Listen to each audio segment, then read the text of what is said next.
Hello, and welcome to Fusion Writing, where building character meets creating structure. This is our writing week.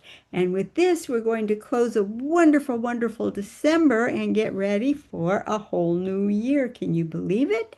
So, Victoria, what do you have for us for your compass for this week? Well, since we're at the end of the year, I'm going to launch one final writing assignment. And then, because you guys are our people, our digital peeps, I am going to give you a little sneak preview into what's coming in January. So come back for a writing assignment and I'll give you a little peek of what's coming up next. Ooh, thank you, Victoria. I'm looking to that, forward to that.